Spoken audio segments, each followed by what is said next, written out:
Hello friend, welcome to my YouTube channel study with Ruby Dwivedi. मैं आप लोगों को आज एमए, अगर आप लोग का बीए कंप्लीट हो गया है, अगर आप एमए होम साइंस से करना चाहते हैं तो ये वीडियो आपके लिए है।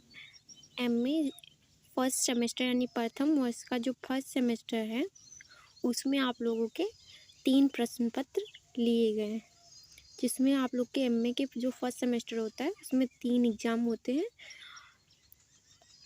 और एक स्कूल की तरफ से 4 एग्ज़ाम होते हैं, लेकिन मेन 3 ही है। जो चौथा होता है वो एक माइनर एग्ज़ाम होता है जो स्कूल की तरफ से होता है। पहला प्रश्न पत्र है आग्रह मानव विकास, दूसरा है मानव विकास सिद्धांत एवं वर्तमान रुझान, तीसरा प्रश्न पत्र है लिंग व विकास। इसी को आप लोग को प्रथम सेमेस्टर में ब्रीफली में पढ़ना है, जो आप लोगों के लिए एग्ज़ाम में इसी से क्वेश्चन पुट अप होते हैं। अगर आप इस वीडियो को पूरा देख रहे हैं तो आप लोगों का जो प्रथम प्रश्न पत्र है वो मैं पूरी तरह से इस वीडियो में बताऊंगी। आप लोग वीडियो से जुड़े रहिए। चलिए देखते हैं। जो आप लोगों का पहला है एडवांस ह्यूमन डेवलपमेंट प्रथम प्रश्न पत्र है सेमेस्टर फर्स्ट का। उसमें आप लोग को human development, prenatal period and birth, infancy, early and middle childhood,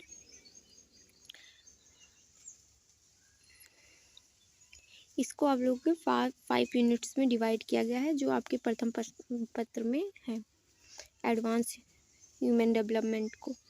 इसी को आप लोगों को ब्रीफ में पढ़ना है।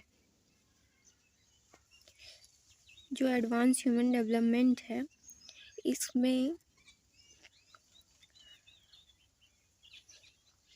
आप लोगों के बहुत सी क्वेश्चन पुट अप होंगे। इसको 5 इकाई यानी 5 यूनिट्स में डिवाइड किया गया है एडवांस ह्यूमन डेवलपमेंट को। इसमें पहला जो है आप लोग का वृद्धि एवं विकास का अर्थ स्पष्ट कीजिए तथा विकास को की विशेषताएं बताइए। विकास के सिद्धांत का वर्णन कीजिए। गर्भावस्था में शिशु के विकास की अवस्थाओं का वर्णन कीजिए। ये सब लॉन्ग के क्वेश्चंस हैं जो आपको 15 नंबर गेन कराएंगे पेपर में। जन्म पूर्व अवस्था में विकास पर एक संक्षिप्त लेख लिखिए।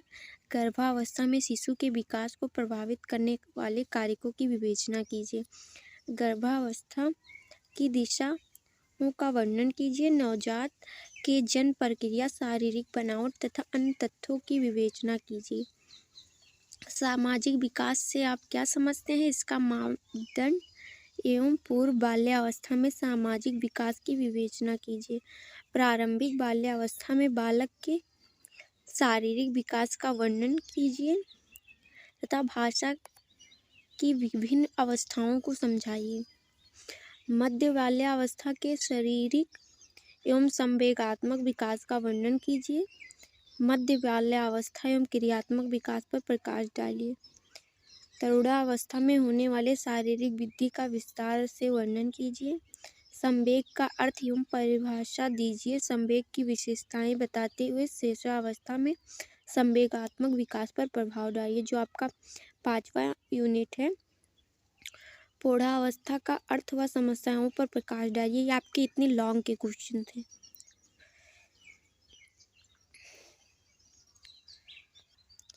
जो आप लोगों का मेन इंपॉर्टेंट क्वेश्चन है वृद्धि एवं विकास का अर्थ स्पष्ट कीजिए तथा विकास की विशेषताएं बताइए। वृद्धि एवं विकास का सामान्य बोलचाल की भाषा में वृद्धि और विकास का प्रयोग एक ही अर्थ में किया जाता है, जबकि वास्तव में इनके दोनों अर्थ अलग अलग हैं। वृद्धि का अर्थ बढ़ना होता है। वृद्धि परिणामात्मक परिवर्तन से संबंधित है, जैसे आकार में बढ़ना और संरचना में बढ़ना। अर्थात वृद्धि शरीर की रचना और शारीरिक परिवर्तनों की ओर संकेत करती है। किसी भी प्राणी में विकास पहले होता है, वृद्धि बाद में होती है। केवल वृद्धि परिपक्वता तक ले जाती है, जबकि विकास जीवन उपरांत चलने वाली एक प्रक्रिया है। हैवलॉक के अनुसार वृद्धि मात्रात्मक परिवर्तनों, आकार व संरचना में परिवर्तन का उल्लेख करती है।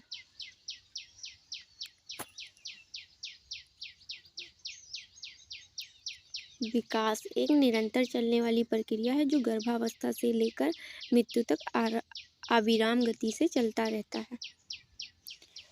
लॉक के अनुसार डेफिनेशन ऑफ डेवलपमेंट, विकास का तात्पर्य बढ़ने से नहीं, इसका तात्पर्य व्यवस्थित व समानुपात परिवर्तनों से है जो कि परिपक्वता के लक्ष्य को प्राप्त करने के लिए की ओर होता है। दूसरा आपका इम्पोर्टेंट क्वेश्चन है, गर्भावस्था में शिशु के विकास की अवस्थाओं का वर्णन कीजिए। गर्भावस्था के नवजात शिशु के विकास की अवस्थाएं। गर्भावस्था शिशु के विकास का प्रारंभ उस दिन से हो जाता है जिस दिन से माता पिता में यौन संबंध करने के परिणामस्वरूप गर्भाधान की क्रिया होती है। आमतौर पर यह गर्भाशय शिशु का गर्भकाल 9 महीने 10 जन्मा व 280 दिन का होता है, किंतु यह काल क्रम और अधिक भी हो सकता है। इसको 3 अवस्थाओं में डिवाइड किया गया है, दिव्यावस्था, पिंड्यावस्था, गर्भाशय शिशु अवस्था।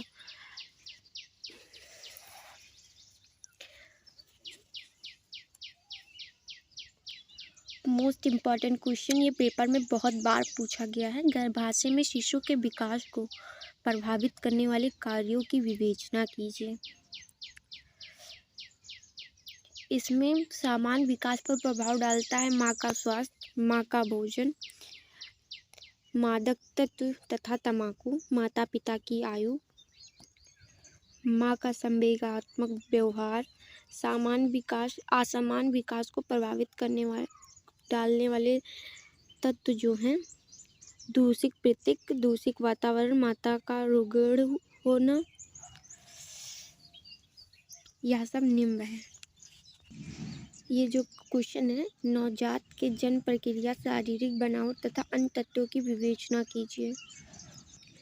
आपके पेपर में ये पूछ सकता है कि नाभि रज्जु से को रिलेटेड एक बेबी का फिगर बनाइए, तो आप ये फिगर ट्राई कर सकते हैं। बनाकर 1-2 बार ड्रॉ कर लीजिए तो अच्छे से आपको बनाना आ जाएगा।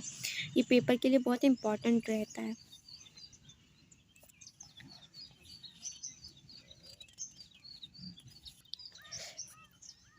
या लॉन्ग का क्वेश्चन है, भाषा की विभिन्न अवस्थाओं को समझाइए।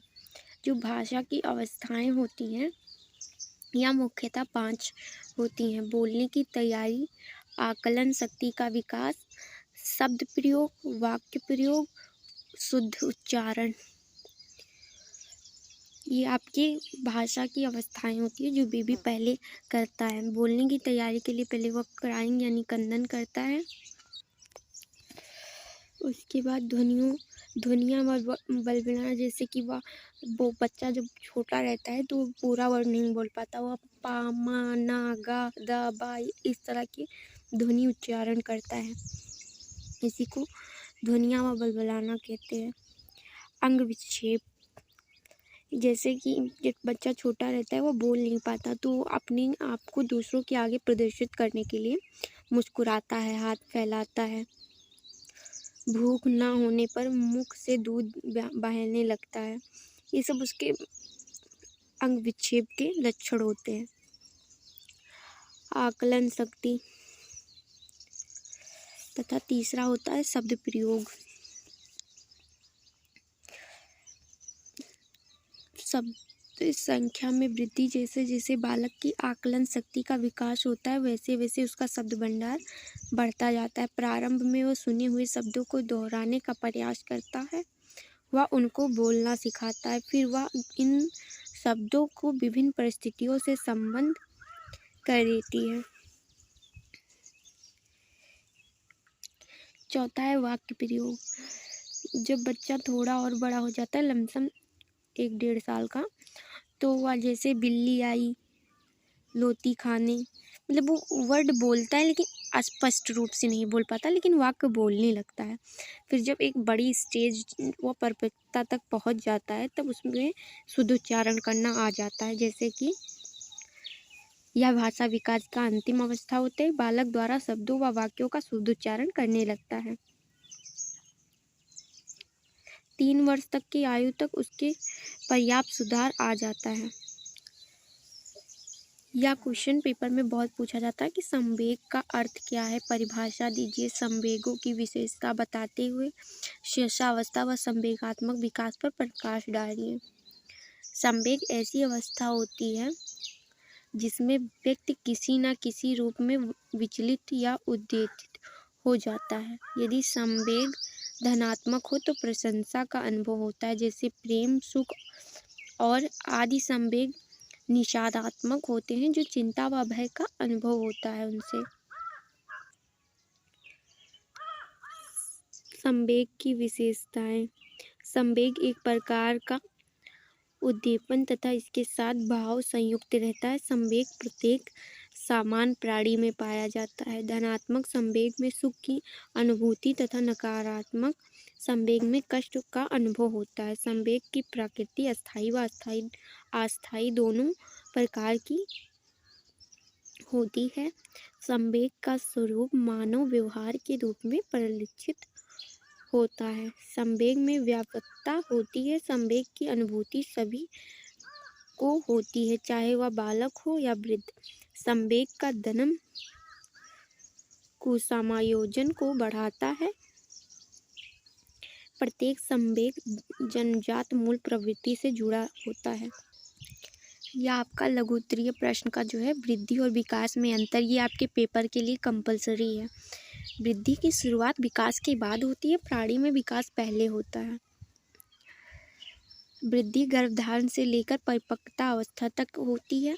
विकास एक जीवित प्राणी में गर्भधारण से लेकर जीवन उपरांत तक रहता है। वृद्धि में होने वाले परिवर्तन केवल शारीरिक होते हैं। विकास के अंतर्गत सभी शारीरिक, मानसिक, सामाजिक व संवेगात्मक परिवर्तन होते हैं। वृद्धि होने वाले परिवर्तन रचनात्मक होते हैं। विकास में होने वाले परिवर्तन रचनात्मक व विनाशात्मक दोनों प्रकार के होते हैं। वृद्धि में होने वाला परिवर्तन मात्रात्मक होता है। विकास में होने वाला परिवर्तन गुणात्मक होता है। बालक के विकास के 5 नियमों का वर्णन कीजिए। जो प्रिंसिपल ऑफ डेवलपमेंट है उसमें विकास अवस्थाओं के द्वारा अग्रसित होता है। विकास परिपक्वता व अधिगम के फलस्वरूप होता है। विकास के प्रतिमानों की भविष्यवाणी की जा सकती है तथा विकास एक निश्चित क्रम में होता है। जो ये क्वेश्चन है, गर्भावस्था में 5 सामान्य कष्ट बताइए। जो इसमें पहला होता है जी मचलाना, दूसरा वमन होना, कलेजे में जलन का होना, पैरों में सूजन तथा कब्ज।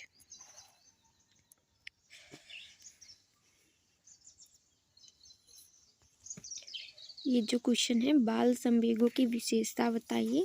तो इसमें बालक के संवेग अति तीव्र होते हैं। बालक के संवेग बार बार प्रदर्शित होते हैं। बालकों के संवेग परिवर्तनशील होते हैं। बालकों की प्रतिक्रियाओं में व्यक्तिता पाई जाती है। बालक के संवेगों की शक्ति में परिवर्तन होता है। व्यवहार के लक्षणों तथा बालक के संवेगों को पहचाना जा सकता है।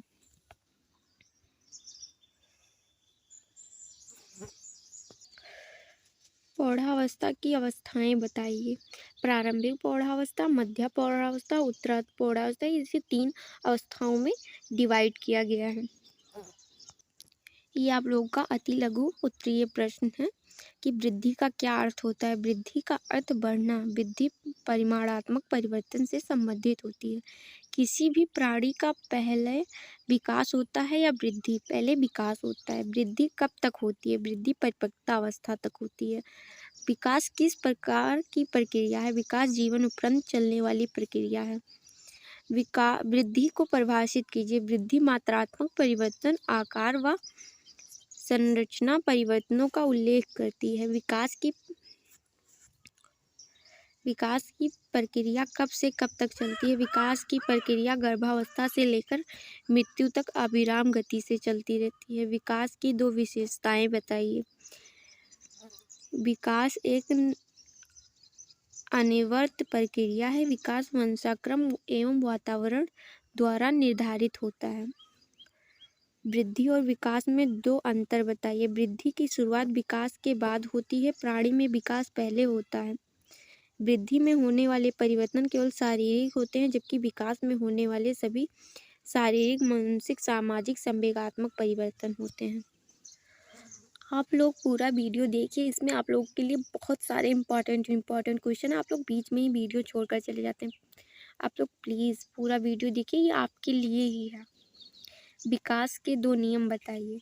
विकास अवस्थाओं के द्वारा अग्रस्त होता है। विकास परिपक्वता और अधिगम के फलस्वरूप होता है। फेल्ड ने व्यक्तित्व के कितने भाग दिए हैं? ये क्वेश्चन बहुत इंपॉर्टेंट है। ये लॉन्ग में भी पूछा जाता है, शॉर्ट में भी पूछा जाता है, वेरी शॉर्ट में भी पूछा जाता है। ईड की 3 विशेषताएं। ईड अचेतन मस्तिष्क को प्रतिनिधित्व करता है। ईड अचेतन अवस्था में तरह तरह की इच्छाएं, प्रेरणाएं, वासनाओं की तुरंत संतुष्टि चाहता है। ईड परावादी सिद्धांत के अंतर्गत होता है। फ्रेड ने व्यक्तित्व के विकास को कितनी अवस्थाओं में समझा है? 5। मुख्यावस्था, बोध्यावस्था, लिंग प्रधान अवस्था, अप्रत्यय अवस्था, जितेंद्रिय अवस्था। ये जो क्वेश्चन है, ये आप लोगों के लिए मोस्ट इम्पॉर्टेंट क्वेश्चन है। ये पेपर में पक्का पूछा जाता है। 100% पेपर में ना आया तो आप मेरा चैनल अनसब्सक्राइब कर दीजिएगा। 100% ये क्वेश्चन बहुत इम्पॉर्टेंट है।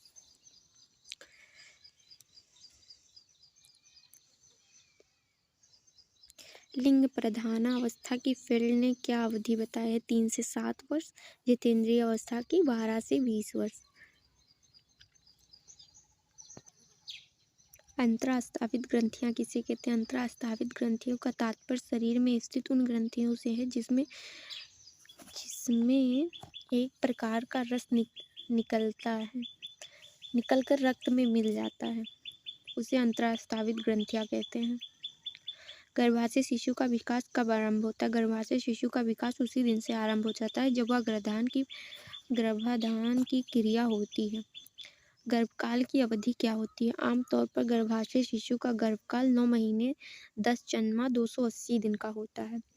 गर्भाशय के विकास को कितनी अवस्थाओं में विभाजित किया गया है? 3 अवस्थाओं में। दिव्यावस्था, पिंड्यावस्था, गर्भाशय शिशु अवस्था। बीजावस्था किस अवस्था को कहते हैं? बीजावस्था दिव्यावस्था को कहते हैं।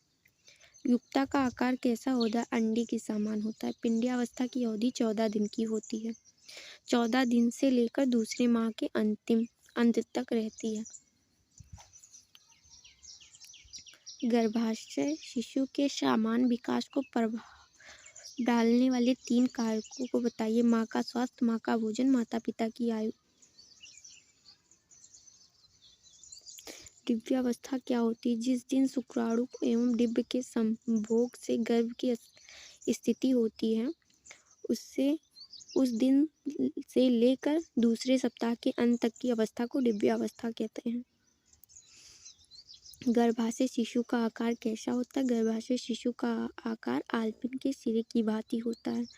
बूढ़े अवस्था कब तक चलती है? बूढ़े अवस्था 2 सप्ताह के बाद 2 चंद माह तक चलती रहती है। बूढ़े अवस्था में डिंब कितने परतों में विभाजित होते हैं? 3। बाहरी स्तर, मध्य स्तर, आंतरिक स्तर। डिंब की बाहरी स्तर से गर्भाशय के किन अंगों का निर्माण होता है? बाल, नाखून, त्वचा, ग्रंथि आदि। मध्य स्तर से रक्त परिवहन तंत्र, त्वचा के आंतरिक भाग, स्राव ग्रंथियों आदि का विकास होता है। आंतरिक से फेफड़े, जिगर तथा अन्य आंतरिक अंगों का निर्माण होता है।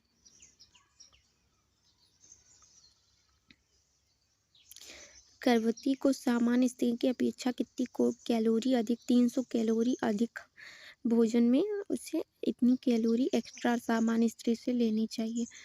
भ्रूण की शारीरिक रक्षा के लिए व्रणी को भोजन में कौन कौन से विटामिन बी, ए, सी, डी, ई। लमसम उनके लिए सारी विटामिन, ज़्यादातर उन्हें हर तरह का भोजन देना चाहिए जिसमें आयरन, कैल्शियम भरपूर मात्रा में हो, और सभी विटामिन से युक्त भोजन उन्हें कराना चाहिए। गर्भ से बाहर आते ही शिशु की पहली क्रिया रुदन, मतलब वो पहले रोता ही है। उसका पहला, जब वो पृथ्वी पर, मतलब जब वह जन्म लेता है तो पहला कार्य उसका रुदन करना ही होता है। अगर वह बच्चा अगर गर्भ से बाहर आ चुका है, वह रो नहीं रहा है, तो उसे तुरंत किसी अच्छे डॉक्टर के पास दिखाना चाहिए। हो सकता है उसमें कुछ प्रॉब्लम हो, क्या है कैसा है वो तो डॉक्टर ही बताएंगे, लेकिन अगर वो रो नहीं रहा है तो आप प्लीज़ उसे डॉक्टर से पहले नवजात शिशु को जन्म के तत्काल बाद स्नान कराते समय ध्यान रखने वाली योग दो सावधानियां बताइए। नाल व नाभि भीगनी नहीं चाहिए। पूरे शरीर को रुई से साफ करके जैतून के तेल से मालिश करनी चाहिए। नवजात शिशु जन्म के तत्काल बाद कितने घंटे सोता है? 21 से 23 घंटे। 3 माह तक का शिशु लगभग कितने घंटे सोता है? 18 से 21 घंटे। 6 माह तक शिशु लगभग कितने घंटे तक सोता है? 16 से 18 घंटे। 1 वर्ष तक का शिशु प्रतिदिन लगभग 14 से 16 घंटे। अगर वह स्वस्थ है तो उसे भरपूर नींद की ज़रूरत होती है। नवजात शिशु की मालिश कब करनी चाहिए? नवजात शिशु की मालिश स्नान कराने से 1 घंटा पूर्व करनी चाहिए। मेकोनियम क्या है? यह जन्म के 2 दिन तक शिशु से चिपचिपा तथा काले रंग का जो मल होता है उसी को मेकोनियम कहा जाता है। शिशु का सर्वोत्तम आहार माँ का दूध होता है। शिशु को कब डीकार दिलानी चाहिए? दूध पिलाने के तुरंत बाद।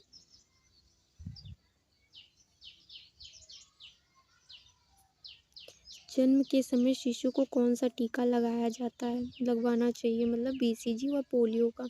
शिशु को खसरे का टीका कब लगवाया जाता है? 9 से 12 माह।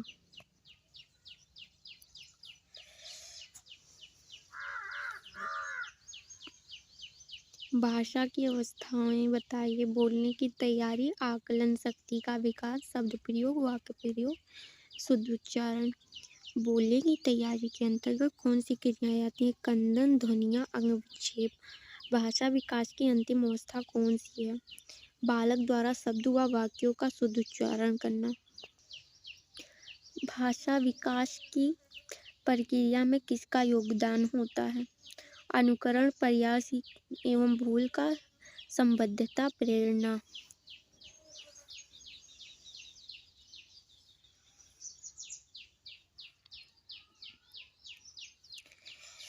जो क्वेश्चन आप लोगों के लिए इम्पोर्टेंट है, मैं आप लोगों को बस वही क्वेश्चन बता रही हूँ।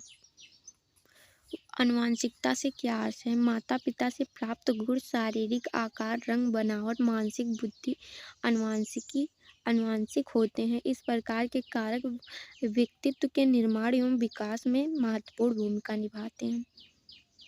व्यक्तित्व के निर्माण एवं विकास को प्रभावित करने वाले 2 कारक, वंशाक्रम व वातावरण।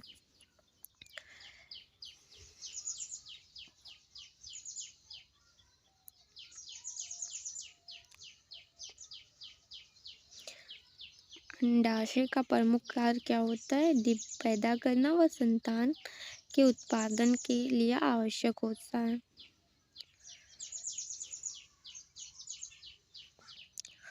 संवेग शब्द अंगल भाषा के इमोशन शब्द का हिंदी रूपांतरण है।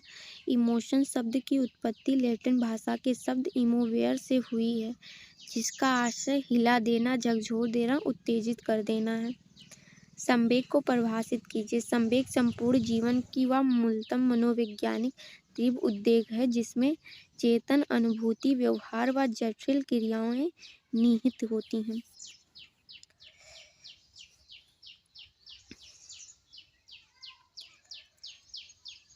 मीनोपोज की अवस्था कौन सी होती है? मध्य प्रौढ़ावस्था। खाली घोंसले किस अवस्था को कहा गया है? प्रौढ़ावस्था को। आप लोगों को ये वीडियो में मैंने पूरा MA फर्स्ट सेमेस्टर का जो पेपर फर्स्ट था, प्रथम एडवांस ह्यूमन डेवलपमेंट, उसका मैंने आप लोग को पूरा लॉन्ग शॉर्ट वेरी शॉर्ट इसमें बता दिया है मैंने। अगर आपके पेपर में इससे कुछ ज़्यादा आया तो आप प्लीज़ मेरे चैनल को मत सब्सक्राइब कीजिएगा, लेकिन मैं पक्का बता रही हूँ जितने क्वेश्चन मैंने बताया आपके पेपर में इन्हीं से क्वेश्चन आने वाले हैं।